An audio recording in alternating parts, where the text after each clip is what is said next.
Home organisation एक दिन का काम नहीं है और एक स्मार्ट होम मेकर होने का टैग लेना भी एक दिन का काम नहीं है। इसके पीछे हमारी कॉन्टिन्यूस की एफर्ट होती है जो पूरा दिन हम अपने घर को देती हैं, अपने बच्चों को और अपनी फैमिली के लिए देती हैं, और फिर जाकर हमें एक स्मार्ट होम मेकर और एक परफेक्ट होम ऑर्गेनाइजर का या परफेक्ट होम मेकर का टाइटल मिलता है। और ना 10 मिनट काम करने की इन मेरी चंद आदत की वजह से मेरा घर हमेशा ऑर्गेनाइज, नीट, क्लीन और साफ सुथरा ही रहता है। तो आज की वीडियो में मैं आपके साथ अपनी कुछ 10 मिनट में काम खत्म करने की ऐसी टिप्स एंड ट्रिक्स शेयर करूंगी जिसको आप भी अपना कर अपने घर को हमेशा साफ सुथरा और ऑर्गेनाइज रख सकते हैं। तो वीडियो को स्टार्ट करते हैं। अस्सलाम वालेकुम, क्या हाल चाल है और कैसे हैं सब? उम्मीद करती हूँ सब खैरियत से होंगे। अल्हम्दुलिल्लाह मैं भी ठीक ठाक हूँ। रोज की तरह सुबह का टाइम है और मैं अपने घर के रूटीन के काम स्टार्ट करने लगी हूँ। लेकिन घर के कामों के लिए भी ना कभी कभार हमें मोटिवेशन चाहिए होती है। और आजकल जैसा गर्मी का मौसम हुआ है, इतनी सख्त गर्मी है कि घर के काम करने को दिल ही नहीं करता, क्योंकि पसीना सर से पैरों तक इतना टपक रहा होता है कि मेरी तो ये आदत है कि मैं झाड़ू लगाते वक्त 3 से 4 दफ़ा तो मैं जो है वो फ़ैन के नीचे खड़ी होती हूँ और 4-5 ग्लास में सिर्फ झाड़ू लगाते लगाते पानी के पी जाती हूँ। तो यहाँ पर मेरी सबसे पहली और बड़ी जो हैबिट है जिसको मैं हमेशा फॉलो करती हूँ, ये मेरा रूल है जिसको मैं अपने घर का कोई भी काम करते वक्त फॉलो करती हूँ, वो ये है कि मैंने सिर्फ ये सोचना होता है ये काम करते वक्त मुझे सिर्फ 10 मिनट लगेंगे या 5 मिनट लगेंगे। जितना भी बड़ा टास्क होगा मैं उसके अकॉर्डिंग अपने माइंड को सेट करती हूँ कि मुझे 10 मिनट लगेंगे और मेरा ये काम हो जाएगा। यकीन करें कभी कभी मैं टाइमर लगाकर भी देखती हूँ कि क्या मेरा काम इतने टाइम में हुआ है, और मेरा काम उससे कम टाइम में हो जाता है। लेकिन कुछ मेरी बहनें मैं जानती हूँ कि ससुराल में रहती होंगी, और ससुराल में जब आप रहती होती हैं ना तो फिर देवरानियों जेठानियों के साथ आप ये 10 मिनट की सफाई का या 10 मिनट की किसी भी किस्म की क्लीनिंग का रूल आप अपना नहीं सकती हैं जब बात आ जाती है घर की क्लीनिंग की। लेकिन अगर आप ये रूल अपने रूम में अप्लाई करें, अपने रूम की ऑर्गेनाइजेशन और क्लीनिंग में, तो फिर आप देखिएगा कि आपका कमरा हमेशा साफ सुथरा और ऑर्गेनाइज ही रहेगा। अच्छा, पोछा मैं अपने रूम्स में ना एक दिन छोड़ के दूसरे दिन लगाती हूँ। देखो यार, अपना ही घर है और किसी ने ना कोई हमारे ऊपर तोप नहीं रखी हुई कि तुमने हर घर के हर कमरे में रोज़ाना झाड़ू पोछा करना है। अब मेरे घर में रूम्स बिल्कुल यूज़ नहीं होते क्योंकि एसी नहीं है, तो बच्चे भी रूम्स में नहीं जाते, ना ही मैं जाती हूँ। हाँ, और रेत मट्टी उड़कर रूम्स में चली जाती है, तो इसलिए सिर्फ मैं झाड़ू जो है वो डेली बेसिस पर लगा लेती हूँ, लेकिन पोछा एक दिन छोड़ के दूसरे दिन लगाती हूँ। और वैसे भी ना अब सावन का महीना आ चुका है, या तो सावन का महीना आ चुका है या पता नहीं क्या है कि इतना चिपचिपा सा मौसम हो चुका है कि पोछा अगर हम ना रोजाना की बेसिस पे अगर रूम्स में लगाएंगे ना, और जिन मेरी बहनों के घर मेरी तरह सीलन बहुत ज़्यादा है तो और फर्श पर वो सीलन इतनी नज़र आती है, आप यकीन करें कि मेरे जो फर्श है ना ऐसे लगता है किसी ने ना पानी का स्प्रे किया हुआ है। इतना उस पे से जो सीलन की वजह से पानी है फर्श के नीचे से निकल रहा होता है। तो इसलिए ना इस वजह से भी मैं अवॉइड करती हूँ कि मैं पोछा जो है ना लगाऊं। दूसरी चीज़ ये होती है कि मैंने ये जैसे कि तौलिया आप देख रहे हैं, मैं इसी तौलिए को यूज़ करती हूँ पोछा लगाने के लिए, और ना इसको मैं धो कर रख देती हूँ। गर्मी चाहे बहुत ज़्यादा है, लेकिन अब चूँकि चिपचिपा सा और मौसम ऐसा आ चुका है कि अब ना ये पोछा ड्राई भी नहीं होता, और मैं ना इसी गीले से और ड्राई से पोछे को ना रूम्स में लगाती हूँ ताकि जो उसके ऊपर जितनी भी नमी है ना वो पोछा ये अब्जॉर्ब कर ले, और मेरे जो रूम्स है ना वो जो इतने स्टिकी और गीले गीले से रहते हैं ना वो ना हो। और यकीन करें मेरे रूम्स में इतनी सीलन होती है कि हर जो मानसून का सीज़न होता है ना उसमें मेरे रूम्स में से एक सीलन की वजह से ना स्मेल आने लग जाती है। तो स्मेल दूर करने के लिए भी मैं बहुत से तरीके करती हूँ, मैं इंशाल्लाह आपके साथ नेक्स्ट वीडियो में शेयर करूँगी। अगर आप पूरा दिन किचन में खड़ी रहें और पूरा दिन आप बर्तन धोती रहें ना तो बर्तन फिर भी ख़त्म नहीं होते। हमेशा के लिए अपने सिंक को खाली रखने का एक तरीका ये है कि जब भी आपके घर में आपके बच्चे या कोई भी बड़ा फर्द है जो भी ग्लास या जो भी प्लेट वो यूज़ करता है ना उसे बोले कि फौरी तौर पर ना उसको वॉश करके रख दे। इससे आपका हमेशा जो सिंक है ना वो क्लीन रहेगा। मैं जब अपने ससुराल में रहा करती थी ना तो हमारी फैमिली बहुत बड़ी थी, और बड़ी फैमिली होने की वजह से बर्तन भी बहुत ज़्यादा होते थे, और अक्सर मेरी ही ड्यूटी होती थी बर्तन धोने की।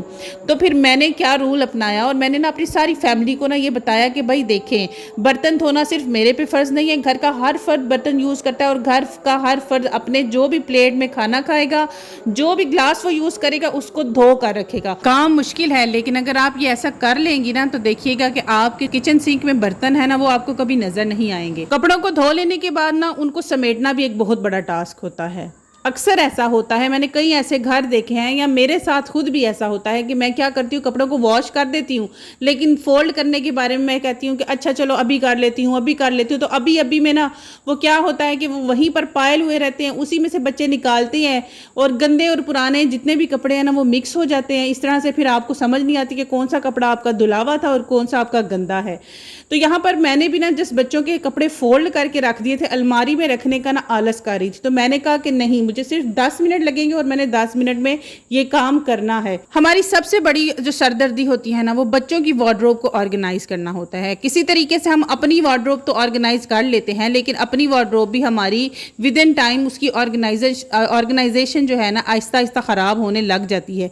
लेकिन बच्चों की वार्डरोब तो हर वीक के कपड़े धुलने के बाद ऑर्गेनाइज होती है, और अगर हम उसे ऑर्गेनाइज ना करें तो वो तो फिर ऐसे लगता है कि अलमारी का दरवाज़ा खोलना है और सारे कपड़े आपके मुंह पर आ पड़ेंगे। तो मैंने ना बड़े सारे तरीके अपनाए, बहुत सारे ऑर्गेनाइजर्स भी बनाए, बड़ा कुछ किया, लेकिन मुझे ना समझ नहीं आ रही थी कि मेरे बच्चों की जो वार्डरोब है ना हमेशा ही अनऑर्गेनाइज रहती थी। अब जो बेस्ट तरीका मुझे यही लगा है कि आपने बच्चों की जितनी भी शर्ट्स हैं जो उनके पहनने वाली हैं उनको आप हैंग करें। एक तो इससे ये फ़ायदा होगा कि बच्चों के सारी शर्ट्स आपको नज़र आएंगी, आपके बच्चे उसमें से एक हैंगर में से निकालेंगे और पहन लेंगे।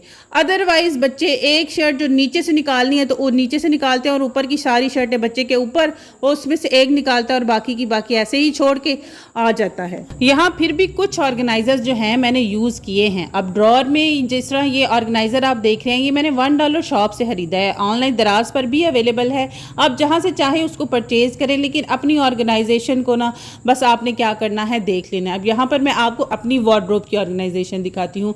जैसे कि मैंने कहा कि विद इन टाइम हम जब चीज़ों को बस बीच में रखते जाते हैं, रखते चले जाते हैं और फिर उनको देखते नहीं हैं, इवन ऑर्गेनाइजर्स रखने का भी फ़ायदा नहीं होता जब हमने बस चीज़ों को बीच में रखते चले जाना है, उनको आपने ऑर्गेनाइज नहीं करना।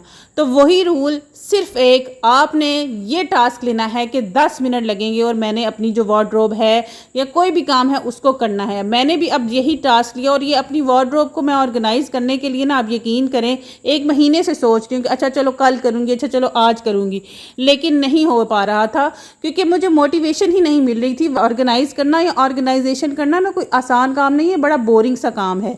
अब देखें कितने अच्छे तरीके से हैंग उसके अंदर पड़ी हुई ऑर्गेनाइजर के अंदर, लेकिन एक तरतीब से नहीं पड़ी हुई थी, तो चीज़ें कैसी बिखरी हुई ऊपर नीचे हुई हुई हैं, तो वो गद्दी लग रही थी। अच्छा, मैं एक चीज़ आपको यहाँ पर ना, एक चीज़ का आपको मशवरा दूंगी या रिकमेंड करूंगी कि हम हर साल में ना 2 या 3 या 4 कपड़े ज़रूर ही लेती हैं। मतलब हर क्लास से बिलोंग करने वाला इंसान जो है अपनी हैसियत के अकॉर्डिंग जितना वो अफोर्ड कर सकता है वो कपड़े ज़रूर खरीदता है। तो जो आपने कपड़े नए खरीदे होते हैं और जो पुराने आप समझते हैं कि अब आपने नहीं पहनने या आपको तंग हो चुके हैं या छोटे हो चुके हैं, तो वो बेटर ऑप्शन यही होता है कि आप उसको फ़ौरन से ना डोनेट कर दे, ताकि आपकी जो अलमारी है या आपके घर में ना जो जगह है वो कम हो। अब यहाँ पर देखें, नए पुराने शादी वाले कपड़े भी सारे बस ऐसे ही पड़े हुए थे अलमारी के अंदर कि मैं रिसेंटली मैंने अभी एक शादी भी अटेंड की थी, तो वो भी कपड़े मैंने लाए, अपने बच्चों के तो समेट दिए, लेकिन अपने कपड़े जो है बस मैंने ऐसे ही रख दिए थे और उनको जो है वो मुझे रखने का टाइम ही नहीं मिल रहा था। अब कपड़ों की फोल्डिंग जो है वो एक मुश्किल टास्क नहीं है, और समर के कपड़े तो ऐसे हैं ना, बिल्कुल पतले पतले से होते हैं और छोटी छोटी सी फोल्ड्स में ही आ जाते हैं, लेकिन फिर भी आप चाहते हैं कि इनको आप और ज़्यादा पतली फोल्ड में करें, तो आप ना इसी तरह से शलवार कमीज़ और दुपट्टे को ना इस तरह से एक साथ रख के इस तरह छोटी छोटी फोल्ड में तय कर लिया करें, और ये बहुत कम स्पेस लेंगे। ऑर्गेनाइजर्स में भी अगर आप इनको रखेंगे ना तो स्पेस कम देंगे। मैं मोस्टली ना 2 पीस सूट ही ज़्यादा लेती हूँ, क्योंकि जब भी मैंने घर से बाहर जाना होता है, जैसे कि मैंने आप सबको पहले भी बताया था, मैं पर्दा करती हूँ तो मैं हिजाब में ही जाती हूँ, इसलिए ना मोस्टली मेरे जो 2 पीसेस होते हैं 3 पीस सूट मैं बहुत कम लेती हूँ। अब ऑर्गेनाइजेशन में जब मेन पार्ट है वो ये होता है कि जब हमने कपड़ों को फोल्ड कर लिया, अच्छे तरीके से उनके ऑर्गेनाइजर्स में रख लिया, लेकिन उनको वार्डरोब में सेट करके कैसे रखना है ये भी एक बहुत बड़ा टास्क होता है। तो जैसे आपकी वार्डरोब में सेग्रीगेशन हुई हुई होती है ना, इसी सेग्रीगेशन के अकॉर्डिंग अपने कपड़े रखा करें। घर में जितने फ़र्द हैं ना, हर फ़र्द का आपने क्या करना है कि अगर आपके घर में एक ही वार्डरोब है या 2 वार्डरोब्स भी हैं, तो तब भी ना आपने हर फ़र्द का ना एक हिस्सा कर देना है कि ये यहाँ पर तुम्हारे ही कपड़े पड़े हैं, तुमने यहाँ से लेने हैं और यहीं पर वापस रखने हैं। अब यहाँ पर मैंने ऊपर जो है वो मेरे कपड़े थे जो मैंने नए पहनने वाले होते हैं वो रख दिए, दूसरी जगह पर मैंने घर पहनने के लिए जो यूज़ करते हैं डेली वेयर के वो रख लिए, और बाकी आप देखें कि कितनी सारी जगह है जो कि बाकी बच गई। अब ये शिफॉन के दुपट्टे तो इनको भी ना इस तरह से एक ऑर्गेनाइज़र में रखते कि किसी टाइम ज़रूरत पड़ भी जाए तो आप फ़ौरन से ये दुपट्टा लें और नमाज वगैरह पढ़ लें। ये तमाम जो आप देख रहे हैं ना ये एक ही कलर के, ये सारे मेरे ना एक्स्ट्रा ट्राउज़र्स हैं। अक्सर ना काफ़ी सारे कुर्तों के साथ ये ट्राउज़र्स मैच हो जाते हैं, इसलिए कोई भी अगर मेरा सूट ऐसा हो कि जो फट जाए या जो यूज़ में ना हो और उसका ट्राउज़र बिल्कुल ठीक होना, तो वो मैं रख लेती हूँ कि मेरे बाद में ये कहीं काम पर आ जाता है। अब आपको मैं दिखाती हूँ जी मेरी वार्डरोब की फाइनल लुक। पहले क्या हालत थी और अब देखें कि क्या हालत है। चीज़ों को सिर्फ और सिर्फ क्या किया, 10 मिनट लगे, अपनी प्रॉपर जगह पर रखा और हर चीज़ प्रॉपर्ली ऑर्गेनाइज भी होगी और सेट भी हो गई। तो मेरी प्यारी प्यारी बहनों, आपने भी ना बस यही 10 मिनट सफाई का रूल अपनाना है और आप देखिएगा कि आपका घर हमेशा साफ सुथरा और ऑर्गेनाइज रहेगा। मोटिवेशन नहीं मिल रही, इसीलिए वीडियो बनाई है कि आपको मोटिवेशन मिले। मेरी वीडियो को देख के, मेरे कामों को देख के, मेरी बातों को सुन के, तो इंशाल्लाह आपको मोटिवेशन मिली होगी और इंशाल्लाह आपसे दोबारा मुलाकात होगी एक नए व्लॉग के साथ। तब तक दुआओं में याद रखिएगा, इंशाल्लाह मैं भी आपको अपनी दुआओं में याद रखूँगी। और ये वो कपड़े हैं जो मैंने डोनेशन के लिए निकाले हैं। 4 सूट थे जो मैंने इस सीज़न में अपने लिए ख़रीदे और ये 4 वो सूट हैं जो मुझे छोटे हो गए हैं या तंग हो गए हैं। किसी भी सूरत में मैं इनको यूज़ नहीं कर रही, तो मैं इनको क्या करूँगी कि अब डोनेशन सेंटर में दे दूँगी। तो इंशाल्लाह आपसे कल मुलाकात होगी दोबारा से। अल्लाह हाफिज़।